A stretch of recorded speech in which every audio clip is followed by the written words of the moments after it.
Assalamu alaikum students, this is Educate Samra Irshad and you are watching Gist of Law.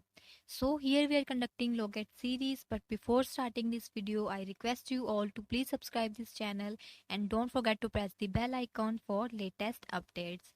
Do share this video with your friends and fellows and don't forget to comment your feedback in comment section. So today our topic of discussion is Order 41 of Civil Procedure Code 1908. Previous lectures में हमने discuss किया order 39 को, जिसमें हमने पढ़ा temporary injunctions को, ठीक है, और इंटरलोक्यूटरी ऑर्डर्स को। और आज हम डिस्कस करेंगे अपील्स फ्रॉम ओरिजिनल डिक्री, ठीक है, ऑर्डर 41। अब ऑर्डर 41 को पढ़ने से पहले मैं आपको ये बताती चलूं कि ऑर्डर 41 जो है ये इंटरकनेक्टेड है हमारे सेक्शन 96 के साथ, ठीक है। सेक्शन 96 जो है सिविल प्रोसीजर कोड का, ठीक है, वो भी डील करता है अपील्स फ्रॉम ओरिजिनल डिक्री को। सेक्शन 96 में हमने क्या पढ़ा, ठीक है, उसमें हमने पढ़ा कि जो अपील है वो हम किसी भी डिक्री के खिलाफ जो है वो कर सकते हैं, ठीक है। अपील कर सकते हैं किसी भी डिक्री के खिलाफ जो कि पास की है किसी भी कोर्ट ने अपनी ज्यूरिस्डिक्शन के अंदर, ठीक है। लेकिन अपील जो है सिर्फ एक सूरत में हम फाइल नहीं कर सकते, दायर नहीं कर सकते। वो कौन सी सूरत है? जब वो अपील जो है उस डिक्री के अगेंस्ट हो जो डिक्री जो है पास हुई हो with the consent of parties, ठीक है, जहां पे पार्टीज की कंसेंट हो। इसके अलावा हम कोर्ट की हर पास की हुई डिक्री के खिलाफ अपील जो है वो दायर कर सकते हैं। ये पढ़ा था हमने सेक्शन 96 में।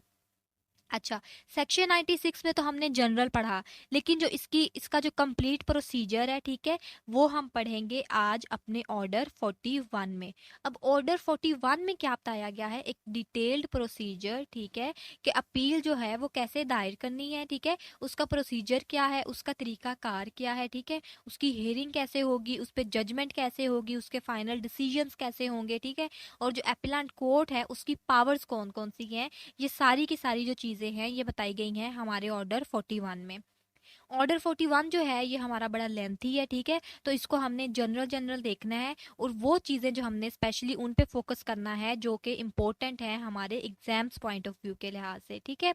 तो सबसे पहले हम डिस्कस करते हैं अपना रूल 1 ऑर्डर 41 का, ठीक है, form of appeal what to company memorandum.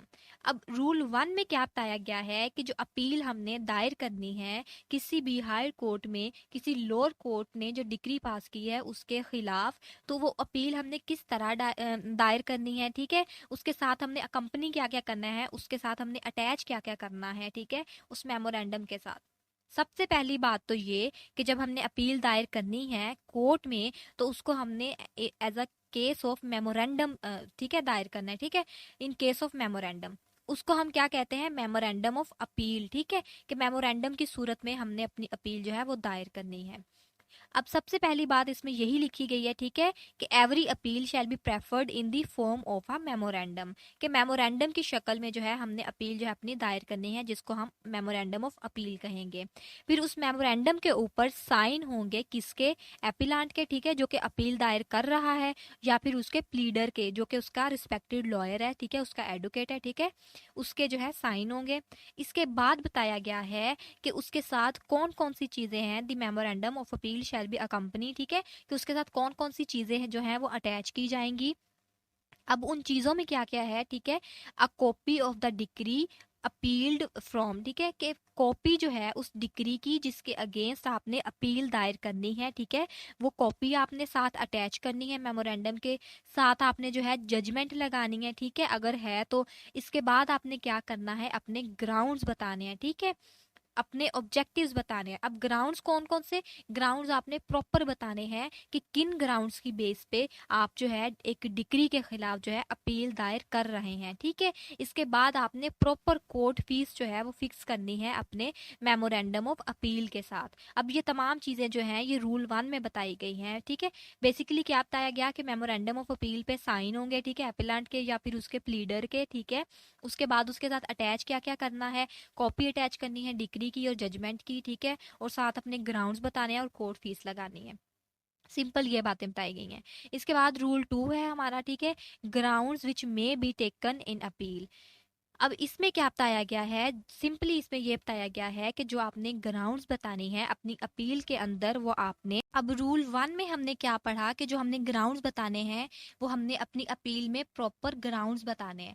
लेकिन रूल 2 हमें ये बता रहा है कि अगर ग्राउंड्स बताते हुए हमसे कोई ग्राउंड्स मिस हो जाते हैं, ठीक है, अपनी अपील के अंदर, ठीक है, कि हम वो ग्राउंड्स नहीं बताते, हमसे मिस हो जाते हैं, तो अगर हम चाहते हैं कि हमने उन ग्राउंड्स को दोबारा से अपनी अपील के अंदर ऐड करना है, तो हम क्या करेंगे, हम एक एप्लीकेशन देंगे कोर्ट को, ठीक है, अदालत की परमिशन लेंगे कि जनाब हमसे जो है फला फला ग्राउंड्स जो हैं हमारे मिस हो गए हैं, उनको हम अमेंडमेंट के थ्रू दोबारा से अपने मेमोरेंडम के अंदर, ठीक है, डालना चाहते हैं। तो कोर्ट क्या करेगी, कोर्ट देखेगी, फिर डिसाइड करेगी।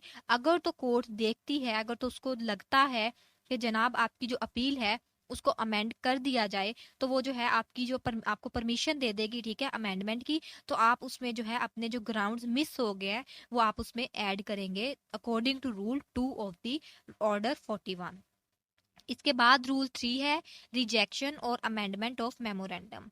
अब इसमें भी जनरली इसमें भी वही बात की गई है आगे फर्दर जो हमने रूल 2 में पढ़ा, ठीक है, कि इसमें बताया गया है where the memorandum of appeal is not drawn up in the manner prescribed, कि अगर तो जो आपने अपील दायर की है, ठीक है, तो उसमें अगर जो चीजें हैं वो मिस हो गई हैं, आपने उसको उसके अकॉर्डिंग जो है नहीं दायर किया, मैनर प्रेस्क्राइब, ठीक है, जो कि तरीकाकार बताया गया कोड ऑफ सिविल प्रोसीजर 1908 में, ठीक है, हमारी सीपीसी में, जो कि हमने रूल 1 में पढ़ा, ठीक है, कि अगर आपने मेमोरेंडम देना है तो उसमें साइन होंगे या फिर डिक्री की कॉपी लगेगी, जजमेंट की कॉपी लगेगी, कोर्ट फीस जो है वो अटैच की जाएगी। अगर तो आपने ये तमाम चीजें पूरी नहीं की, ठीक है, तो इन इन चीजों की बेस पे क्या होगा, इट मे बी रिजेक्टेड, ठीक है, आपकी अपील जो है उसको रिजेक्ट कर दिया जाएगा। कोर्ट जो है आपकी अपील को रिजेक्ट कर देगी अगर आपने मैनर प्रेस्क्राइब जो बताया गया था उसके अकॉर्डिंग जो है उसको फुलफिल नहीं किया।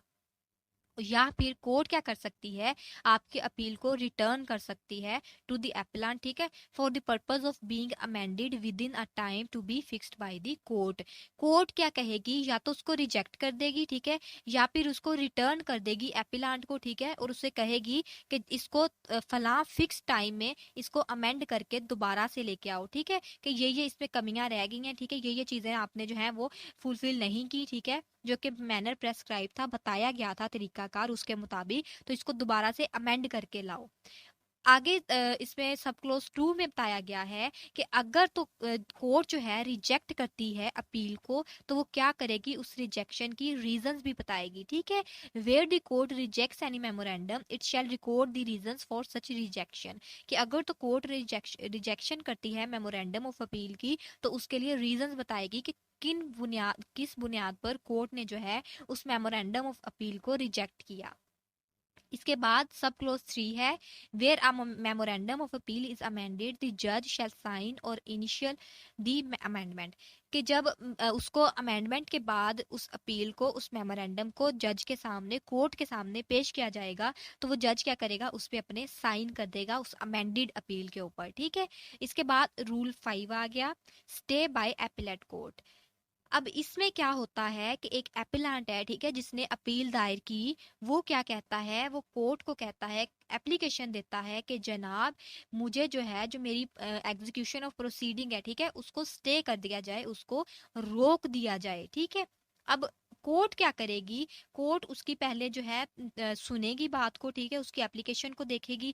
अगर तो वो एपिलेंट जो है वो कोर्ट को सेटिस्फाई कर लेता है, ठीक है, अगर वो कोई सफिशिएंट कॉज बताता है कि जनाब आप मेरी जो प्रोसीडिंग्स हैं, ठीक है, जो एग्जीक्यूशन ऑफ प्रोसीडिंग्स हैं मेरी अपील की, उसको रोक दें, उसको स्टे के लिए ऑर्डर दे दिया जाए, ठीक है।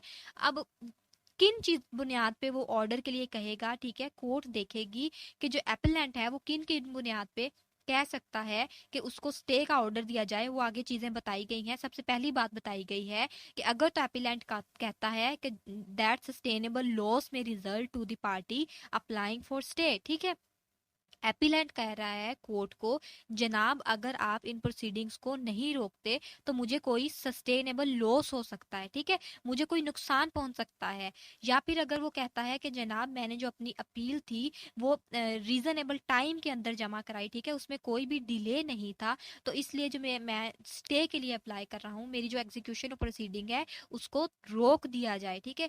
या फिर अगर तो कोर्ट उसको सिक्योरिटी के लिए कहती है, ठीक है, तीसरे नंबर पे सिक्योरिटी का बताया गया है कि अगर कोर्ट उसको सिक्योरिटी के लिए कहती है और वो जो एप्लांट है वो एग्री हो जाता है सिक्योरिटी जमा कराने के लिए, तो कोर्ट क्या करेगी, कोर्ट अगर सेटिस्फाई होती है इन चीजों के पे, ठीक है, जो ग्राउंड्स उस बताई गई हैं, ठीक है, तीन, कि अगर तो उसको सस्टेनेबल लॉस का खतरा है, या फिर उसमें डिले नहीं है, या फिर उसने सिक्योरिटी जमा करा दी है, तो इनकी बुनियाद पर कोर्ट क्या करती है, कोर्ट उसको स्टे के लिए ऑर्डर दे देती है, ठीक है। इसके बाद है rule 9, registry of memorandum of appeal. अब इसमें क्या बताया गया है बेसिकली कि जब अपील जो है दायर कराई जाती है तो उसके बाद उस अपील को एक रजिस्टर के अंदर मेंशन कर दिया जाता है। उस रजिस्टर को क्या कहते हैं, उसको हम कहते हैं रजिस्टर ऑफ अपील्स, ठीक है। वो एक बुक शेप होता है, ठीक है, रजिस्टर टाइप होता है, उसके अंदर जो है मेंशन कर दिया जाता है कि फला नंबर है अपील का, ठीक है, ये अपील जो है अपीलेट कोर्ट में दायर की गई है, ठीक है। तो इसको जो है हम कहते हैं एडमिशन ऑफ अपील, ठीक है। इसके बाद रूल 11 है power to dismiss appeal without sending notice to lower court, dismissal of appeal in limine. अब इसको हम क्या कहते हैं, रूल 11 हमें क्या बता रहा है, रूल 11 जो है बड़ा इंपॉर्टेंट है एग्जाम्स पॉइंट ऑफ व्यू के लिहाज से, जो एलएलबी के स्टूडेंट्स हैं उनके लिए भी और जो लॉ गेट के स्टूडेंट्स हैं उनके लिए भी। अब रूल 11 हमें क्या बता रहा है, रूल 11 बता रहा है कि the appellate court after sending for the record if it thinks fit, ठीक है, and after fixing a day for hearing the appellant if he appears on that day may dismiss the appeal without sending notice to the court from whose decree the appeal is preferred। Simply इसमें क्या बताया गया कि अगर appellate court जो है एक day fix करती है एपिलांट के लिए, ठीक है, जिसने अपील दायर की है कि आपने फलां डेट पे जो है हाजिर होना है कोर्ट के सामने, अगर तो वो एपिलांट जो है वो हाजिर हो जाता है, ठीक है, तो कोर्ट उसको सुनने के बाद कोर्ट देखती है कि भाई इसमें तो जो है वो सफिशिएंट कॉज ही नहीं है कि इसको आगे प्रोसीड किया जाए, तो कोर्ट क्या करेगी, कोर्ट इनिशियल स्टेजेस पे, ठीक है, अगर फर्स्ट हेयरिंग है या सेकंड हेयरिंग है उस पे कोर्ट अगर देखते हैं कि इसमें सफिशिएंट कॉज नहीं है कि इसको फर्दर लेके चला जाए, ठीक है, फर्दर इसकी प्रोसीडिंग की जाए, तो कोर्ट क्या करती है, कोर्ट उस अपील को डिसमिस कर देती है, ठीक है। तो इसको हम कहेंगे डिसमिसल ऑफ अपील इन लिमिनी, कि इनिशियल स्टेजेस पे ही अपील जो है वो डिसमिस हो गई है। एक तो ये है सब क्लोज 1 में ये बताया गया, ठीक है, कि एपिलांट आया, ठीक है, फिक्स डेट पे, उसको सुनने के बाद अगर कोर्ट देखती है कि अगर इसमें सफिशिएंट कॉज नहीं है, सफिशिएंट रीजंस नहीं है कि इसको आगे प्रोसीड किया जाए, तो कोर्ट उसको डिसमिस कर देती है। सब क्लोज 2 में बताया गया है कि अगर तो कोर्ट ने एक डे फिक्स किया और उसमें एपिलांट जो था वो हाजिर नहीं हुआ, तो इस बुनियाद पे भी कोर्ट क्या कर सकती है, उसके अपील को डिसमिस कर सकती है। तीसरी बात इसमें यह बताई गई है कि अगर तो कोर्ट ने डे फिक्स किया, ठीक है, नोटिफिकेशन भेजा रिस्पोंडेंट को, ठीक है, कि आपके खिलाफ फलां जो अपील है ये दायर हुई है, ठीक है, तो आपने जो है जवाब के लिए हाजिर होना है कोर्ट के सामने, लेकिन जो रिस्पोंडेंट है अगर वो हाजिर नहीं होता, तो इसमें भी कोर्ट क्या करती है, उस अपील को डिसमिस कर देती है या फिर एक्स पार्टी कर देती है in favour of the appellant, ठीक है। ये बताया गया है हमारे रूल 11 में सिंपल सा, कि अगर तो एपिलाट जो है वो हाजिर होता है, कोर्ट देखती है कि सफिशिएंट कॉज नहीं है उसको आगे प्रोसीड किया जाए, तो उस अपील को इनिशियल स्टेजेस पे ही कोर्ट क्या करती है, डिसमिस कर देती है, और इसको हम कहते हैं इलिमिनी, ठीक है। इसके बाद रूल 16 है राइट टू बिगिन। इसमें बेसिकली क्या बताया गया है, जनरल सा, ठीक है, कि इन राइट टू बिगिन क्या है, ऑब्वियसली जो बंदा अपील दायर कर रहा है उसी का राइट है सबसे पहले, ठीक है, जो एपेलेंट है उसका राइट है the appellant shall be heard in support of the appeal, के उसको सबसे पहले सुना जाएगा, ठीक है, कि किन बुनियाद पर किन ग्राउंड्स पर जो है उसने अपील दायर की है, उसके बाद जो है रिस्पोंडेंट को सुना जाएगा, उसका जो है रिप्लाई लिया जाएगा, उसकी हेयरिंग जो है, ठीक है, उससे देखा जाएगा कि वो उसके खिलाफ जो अपील दायर की गई है वो उसके रिस्पॉन्स में क्या रिप्लाई देता है, ठीक है। इसके बाद रूल 17 है dismissal of appeal for appellant's default.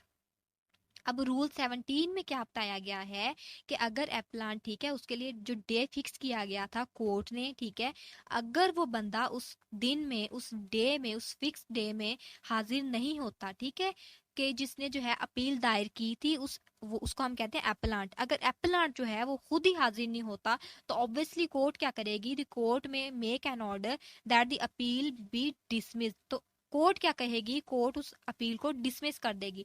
Obviously जब एपेलांट जो है जिसने अपील दायर किया वो खुद ही हाजिर नहीं हुआ तो कोर्ट क्या करेगी, उसको डिसमिस कर देगी। ठीक है। या फिर अगर वो हाजिर हो जाता है एप्लांट या और रिस्पोंडेंट जो है वो हाजिर नहीं होता तो रिस्पोंडेंट के खिलाफ जो है एक्स पार्टी कर देती है कोर्ट।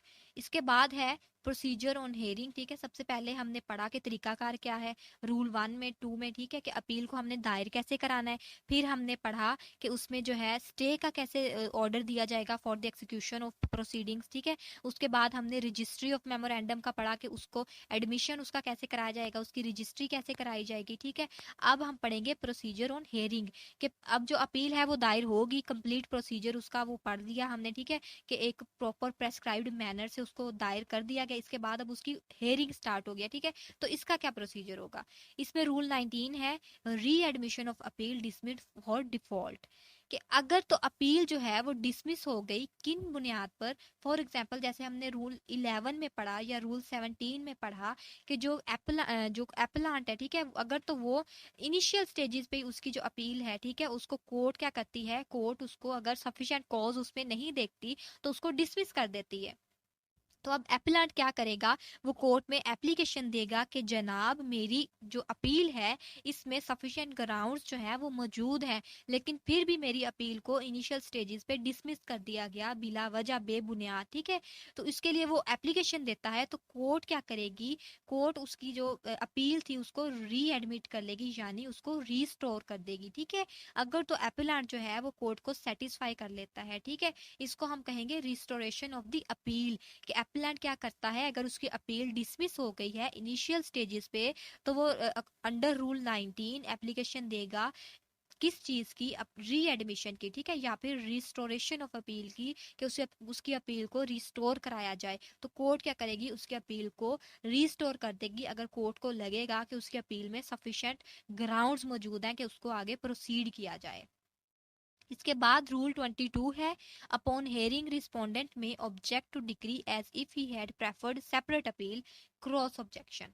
अब रूल 22 में क्या बताया गया है, सिंपली जैसे हमने पढ़ा था कि एक सूट जो है अगर वो दायर करता है, एक या एक से ज्यादा प्लेंटिफ उसमें होते हैं, ठीक है, या फिर उसमें डिफेंडेंट जो है वो एक या एक से ज्यादा है, सेम एज इट इज कि अगर जो एप्लांट है वो एक या एक से ज्यादा है या फिर जो रिस्पोंडेंट हैं वो एक या एक से ज्यादा हैं अपील में, तो जो एपिलार्ट थे, ठीक है, जो एक या एक से ज्यादा थे उनमें से चंद एपिलार्ट्स ने क्या किया, उन्होंने जो है अपील दायर कर दी अपनी डिक्री के खिलाफ, और जो चंद थे उन्होंने अपील दायर नहीं की। ठीक है, अब हुआ क्या, जो रिस्पोंडेंट था, ठीक है, उसने अपील दायर कर दी उस बंदे के खिलाफ जिसने अपील दायर नहीं की।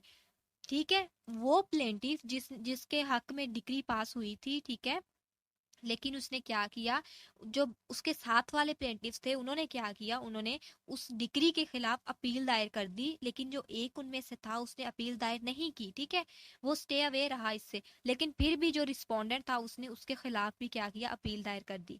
अब उसके रिस्पॉन्स में जब उसने अपील दायर करनी है तो उसको हम कहेंगे क्रॉस ऑब्जेक्शन। ठीक है, आई होप सो कि आपको समझ आ गई हो कि क्रॉस ऑब्जेक्शन का क्या मतलब है, कि एक जो एपिलेंट है उसने प्रेफरली जो उसने जो अपील दायर नहीं की, ठीक है, लेकिन जो रिस्पोंडेंट है उसने उसके खिलाफ अपील दायर कर रही तो उसके जवाब में उसने भी अपील दायर की, तो उस जवाब में वो क्या करेगा, उसको हम कहेंगे क्रॉस ऑब्जेक्शन। ठीक है, ये बताया गया है हमारे रूल 22 में।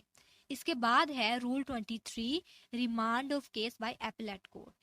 कि कोर्ट क्या कर सकती है, कोर्ट के पास ये पावर है कि वो किसी भी केस को रिमांड के लिए बुला सकती है। For example the appellate court may, if it thinks fit by order, remand the case and may further direct what issues shall be tried in the case so remanded। कि court क्या करती है, court अगर देखती है कि एक suit था, ठीक है, where the court from whose decree an appeal is preferred has disposed of the suit upon a preliminary point, कि कोर्ट अगर देखती है कि एक सूट है उसको डिसमिस कर दिया गया प्रीलिमिनरी पॉइंट पे, यानी इनिशियल स्टेजेस पे, ठीक है, कि उसकी कंप्लीट प्रोसीडिंग नहीं हुई, उसका कंप्लीट ट्रायल नहीं हुआ, लेकिन उसको डिसमिस कर दिया गया बगैर कंप्लीट ट्रायल के, बगैर प्रोसीडिंग के, इनिशियल स्टेजेस पे ही, ठीक है, प्रीलिमिनरी पॉइंट पे ही, तो कोर्ट क्या करेगी, कोर्ट के पास ये पावर है कि कोर्ट उस केस को रिमांड के लिए बुला सकती है और उसमें देखेगी कि जनाब उसमें क्या क्या इश्यूज हैं जिसकी वजह से उसमें फर्दर जो है प्रोसीडिंग की जा सकती है। इसके बाद इसमें जो रूल 23A है वो ओमिट किया गया है, ठीक है। आगे हमारा आ गया जजमेंट इन अपील। अब कंप्लीट हम प्रोसीजर वाइज चल रहे हैं, ठीक है। पहले हमने पढ़ा कि उसका प्रोसीजर क्या है अपील को दायर करने का, फिर हमने पढ़ा उसकी रजिस्ट्री कैसे होगी, फिर हमने पढ़ा स्टे ऑफ एग्जीक्यूशन कैसे होगा, ठीक है, फिर हमने पढ़ा उस पर हेयरिंग कैसे होगी, हेयरिंग का हमने पढ़ लिया। उसके बाद अब आ गया जजमेंट ऑफ अपील। रूल 30 है इसमें, judgment when and where pronounced. अब कोर्ट क्या करेगी आफ्टर हेयरिंग द पार्टीज, ठीक है, और देयर प्लीडर्स, के कोर्ट ने क्या किया, जो एपेलेंट था, ठीक है, जिसने अपील दायर कराई है उसको भी सुन लिया, रिस्पोंडेंट को भी सुन लिया, दोनों की तरफ से एविडेंसेस भी कलेक्ट कर लिए, ठीक है, कंप्लीट प्रोसीडिंग्स हो गई, कंप्लीट ट्रायल हो गया। उसके बाद कोर्ट क्या करेगी, कोर्ट जो है अपनी जो है जजमेंट प्रोनाउंस कर देगी, ठीक है। The appellate court after hearing the parties और there प्लीडर्स and referring to any part of the proceedings whether on appeal or in the court from whose decree the appeal is preferred shall pronounce judgment in open court either at once or on some further day of which notice shall be given to the parties or the pleaders। अब क्या बताया गया इसमें कि court क्या करेगी, दोनों parties को सुनने के बाद, कंप्लीट प्रोसीजर और ट्रायल करने के बाद कोर्ट क्या करेगी, जजमेंट पास करेगी।